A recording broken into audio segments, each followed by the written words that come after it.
Have you ever done something you didn't want to do simply because the words were spoken after all I've done for you?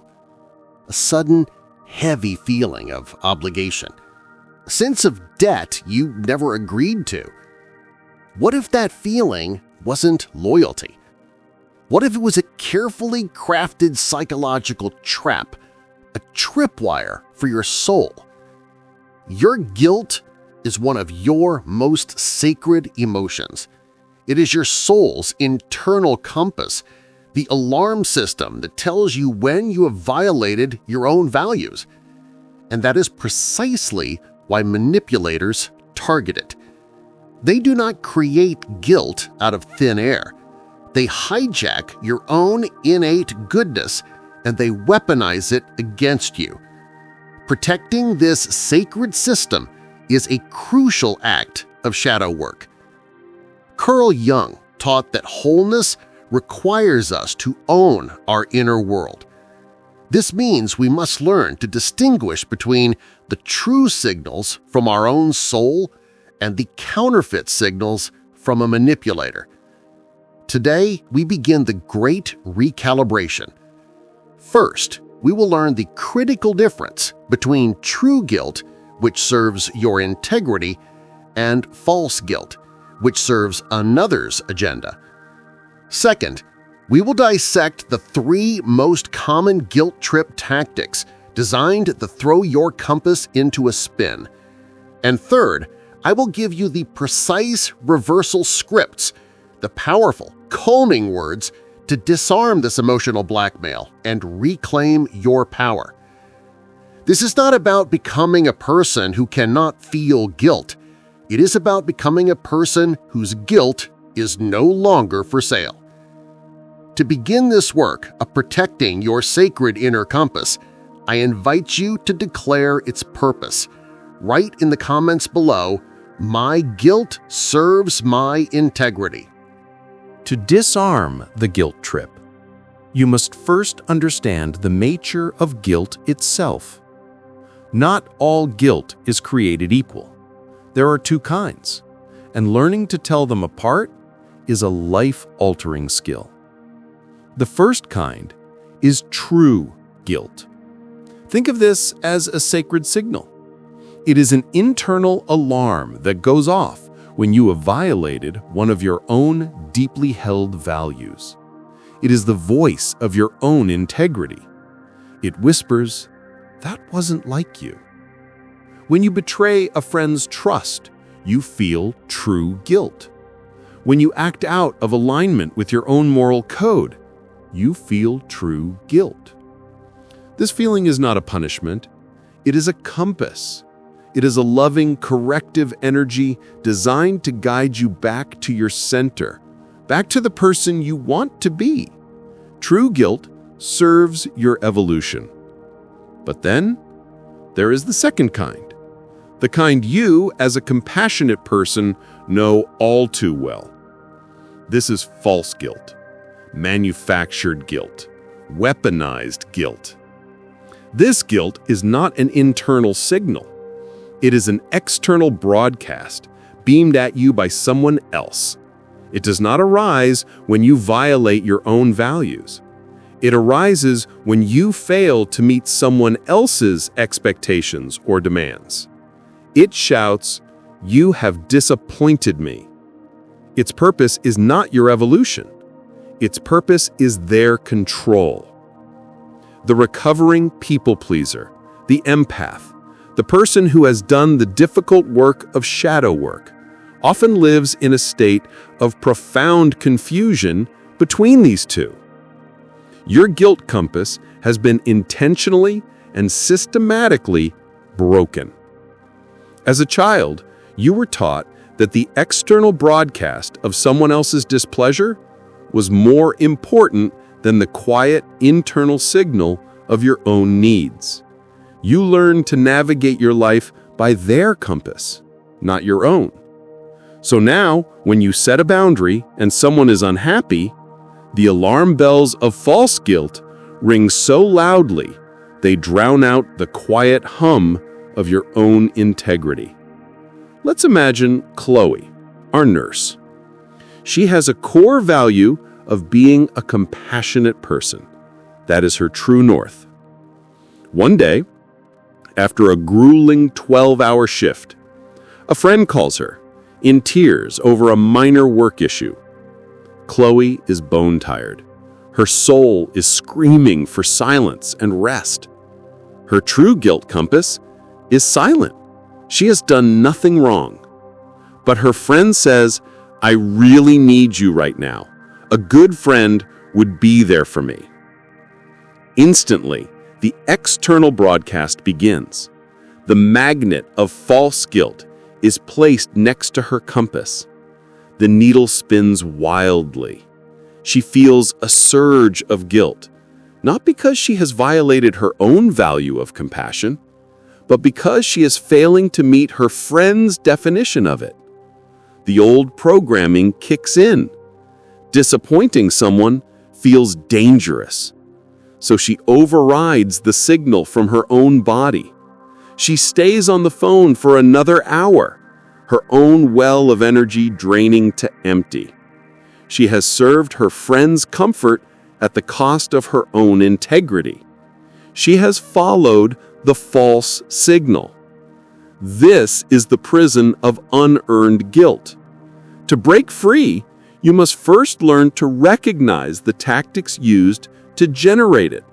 You must learn the anatomy of the guilt trip.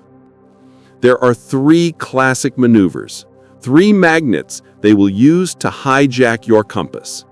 The first is the debt collector. This is perhaps the most common. It begins with the phrase, after all I've done for you, or I've always been there for you, and now.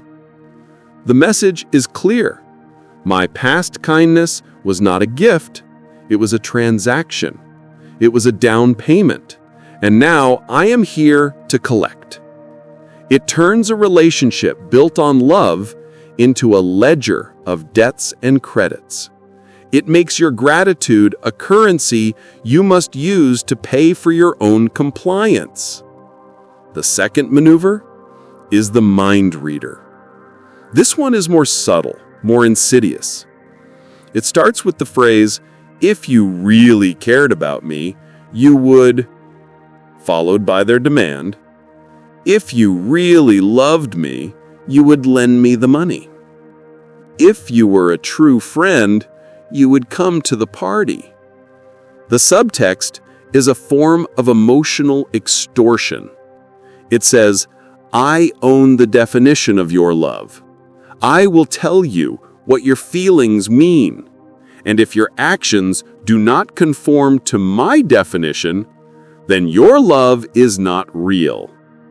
It takes away your sovereignty, your right to express your love and care in your own authentic way. It puts their needs as the ultimate judge of your heart. And the third maneuver, the one often used by the covert narcissist we will discuss, is the suffering saint. This is a passive-aggressive masterpiece. They will not make a direct demand. Instead, they will perform their suffering for you. It is the heavy sigh when you say you are busy. It is the quiet, martyred tone when they say, oh, don't worry about me. I'll be fine. Somehow. The message is not spoken, but it is deafening. It says, my well-being is your responsibility. My pain is your fault. I will not ask for anything. I will simply wait for your guilt to make me do what I want. It turns you into a rescuer, not out of love, but out of a desperate need to alleviate the guilt they have so skillfully placed on your shoulders. The debt collector, the mind reader, the suffering saint. These are not accidents. They are plays from a well-worn book of emotional blackmail. And once you learn to recognize these plays, you can no longer be a pawn in their game. You begin to see that the guilt you feel is not a signal from your soul. It is static from their broadcast, and you can learn to change the channel. But a map of the prison is not the same as a key. To know you are being manipulated is one thing. To know how to stop it is another entirely. The old you, the people pleaser, would have tried one of two things: to argue, using logic and facts, hoping to convince them, or to collapse, giving in to the guilt to restore the peace. Both of these strategies are a form of engagement. Both keep you locked in their game. The path to freedom is not engagement. It is a conscious and compassionate disengagement. This is the art of the reversal script. The goal of these scripts is not to win the argument. Let me say that again. The goal is not to win. The goal is to end the game. They work by refusing to engage with the hidden accusation, the subtext, and calmly responding only to the surface words, while returning responsibility to its rightful owner. Let us begin with the most subtle tactic, the suffering saint, the one who controls you not with anger, but with the performance of their pain. They give you the heavy sigh, the martyred tone, the quiet, "Don't worry about me." Let's imagine Chloe, our nurse, with her aging mother. Chloe has told her mother she cannot visit on Saturday because she is taking a much-needed day for herself. Her mother doesn't argue. She simply sighs, and she says, "Oh, that's all right, dear. Don't you worry about me. I'll just be here, alone. I'll be fine." The guilt is immediate. It is suffocating. The old Chloe would have crumbled. She would have said, "No, Mom, it's okay. I'll come over. Of course I'll come." Game over. The manipulator wins. The new Chloe, the one who is practicing this work, recognizes the play. She sees the suffering saint. She does not engage with the unspoken accusation that she is a bad daughter. Instead, she responds with a script that is both compassionate and brilliantly subversive. It is a script that returns responsibility. She says with a warm, genuine tone, "It sounds like you're feeling lonely, Mom. I'm sorry to hear that. What do you think you could do to take care of yourself this Saturday?" Let's dissect the genius of this.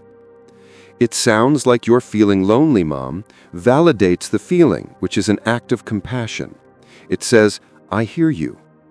"What do you think you could do?" is the reversal. It gently but firmly places the responsibility for her mother's well-being back onto her mother. It communicates a profound, unspoken truth. I am your daughter, not your emotional caretaker. Your happiness is your own sacred duty. Chloe has refused the role of rescuer without being unkind. Now let's look at the second tactic, the mind reader, the one who tries to define your love for you.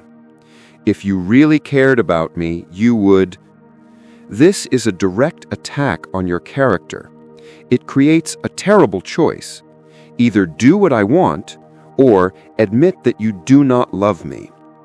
The old you would have fallen into the trap, desperately trying to prove your love through compliance. The new reversal script for this requires a calm, firm distinction between love and limits. Imagine a man, let's call him David, a 45-year-old architect. His brother asks him for a significant loan of money he can't really afford to give. When David hesitates, his brother deploys the tactic. "I can't believe this. If you really cared about family, you would help me out." The old David would have felt a surge of shame. He likely would have given the money, breeding resentment that would poison their relationship for years. The new David, who is learning to honor his own boundaries, takes a breath. He does not defend his love for his family. he knows it is true. He uses a script that separates feeling from function. He says, "My love for you and my decision about my finances are two separate things. I care about you deeply, and my answer on the loan is still no." This is a masterclass in holding the opposites, a core tenet of Carl Jung's work on psychological maturity. The script communicates, I can hold two seemingly contradictory truths at once. Truth 1, I love you. Truth 2, I have a boundary. One does not cancel out the other. This is not a negotiation. It is a declaration of your own inner complexity. You are teaching them, and more importantly, you are teaching yourself that your love is not conditional on your complete and total self-abandonment. This is the beginning of true relational health. It is the understanding that your boundaries are not walls you build to keep love out.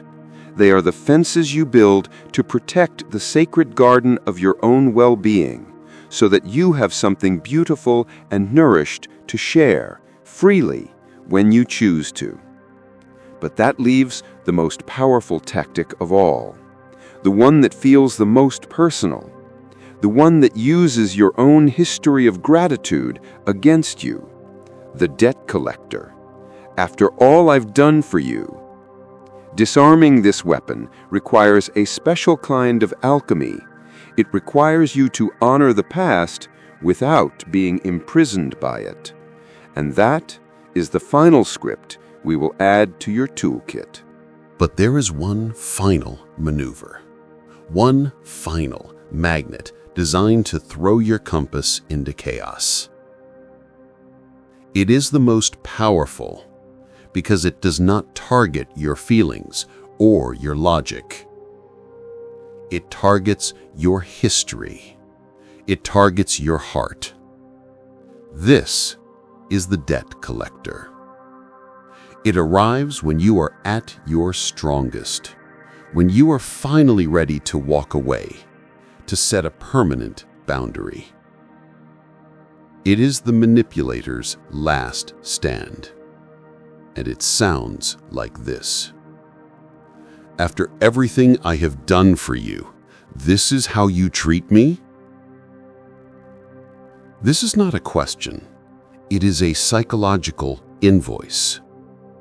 It is a profound act of emotional blackmail that reframes every past act of kindness, every gift, every moment of support, not as love, but as a loan.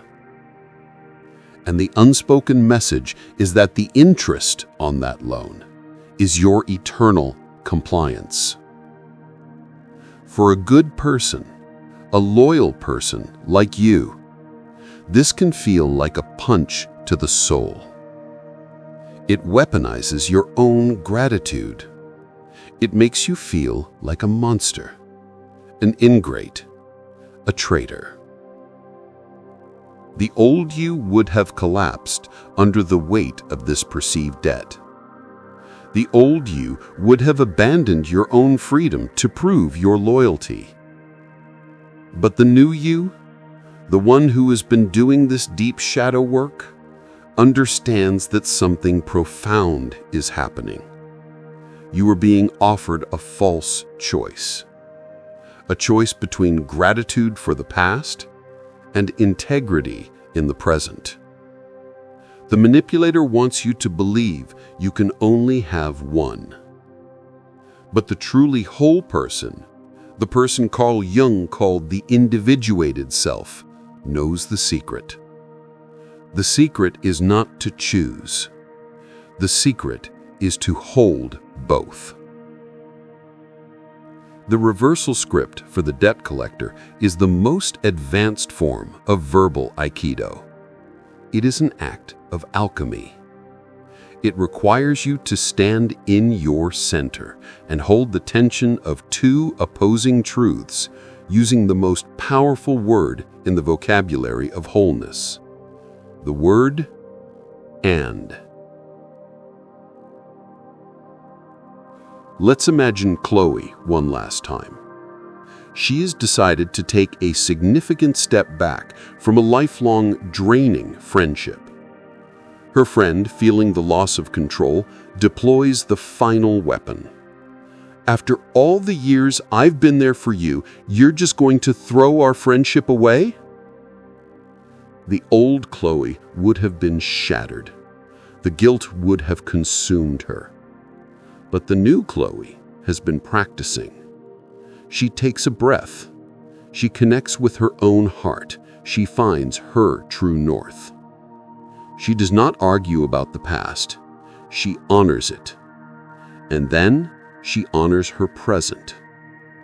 She says with a voice full of warmth and sadness, but also with unshakable clarity, I am eternally grateful for every single moment you were there for me. Our history is something I will always cherish. And I need to take this space for myself right now. Both of those things are true. Let that land. This is not a script of anger. It is a script of profound emotional maturity.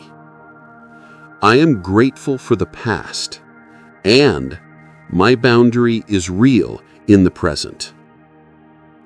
You are not erasing their kindness. You are simply stating that it is not a leash. You are not a bad person for being grateful. And you are not a bad person for having limits. You are a complex whole human being, capable of feeling both. By using the word "and," you have done something miraculous. You have disarmed their weapon without attacking them. You have validated their story without abandoning your own. You have ended the game by rising above the board itself. This is the ultimate reversal. This is the moment when you cease to be a pawn in their story and become the sovereign author of yours. The guilt they tried to place on you has no place to land. It dissolves in the face of your wholeness. But having these keys, these scripts, is not enough. You must practice turning them in the lock. You must build the muscle memory of self-sovereignty. This begins not in conversation, but in quiet contemplation. It begins by taking inventory of your own guilt. This is your final piece of practical work for today. A journaling practice I call the guilt audit. The next time you feel that familiar pang of guilt, especially after setting a boundary, pause, take out your journal, and answer 2 brutally honest questions. Question 1. Whose rule did I just break? Was it my own, or was it someone else's unspoken expectation? Question 2. If I give in to this feeling, who am I truly serving? My own integrity, or someone else's comfort? These questions are like a die pack in a bank robbery. They expose the true origin of the guilt. They force you to move from a reactive emotional state to a conscious analytical one. They help you see whether the signal is coming from your own true north or from their magnetic interference. This is how you recalibrate your compass day by day. This is how you learn to trust the quiet voice of your own soul over the loud demands of the world. This is shadow work in action. Today, we have stepped into the control room of emotional blackmail. We have turned on the lights. We have seen the hidden machinery. We have learned that there are 2 kinds of guilt: the true, sacred signal from your own soul, your compass, and the false, manufactured static beamed at you from the outside, the magnetic interference.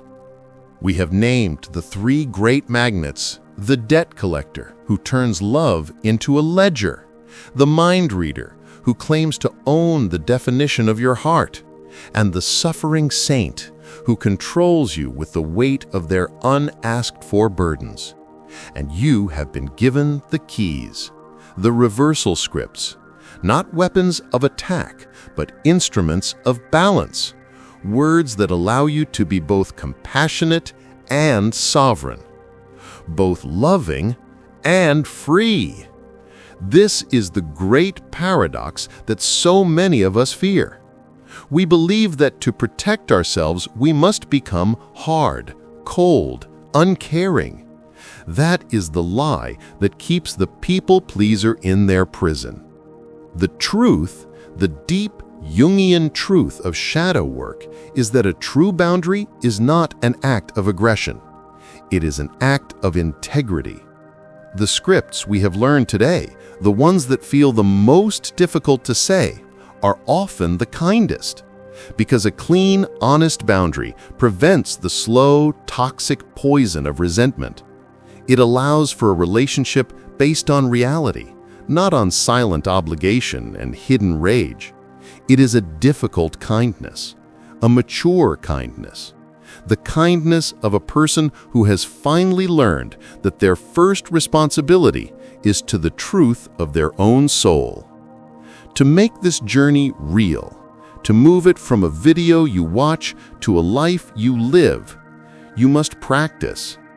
You must become the guardian of your own inner compass. This is your sacred duty.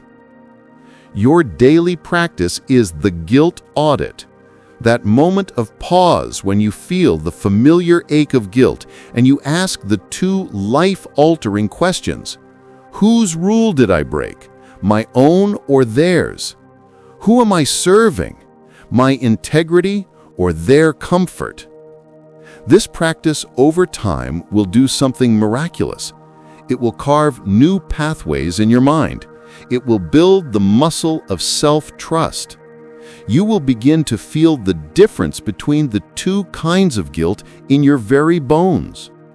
The false guilt will feel like a loud, clanging, foreign alarm.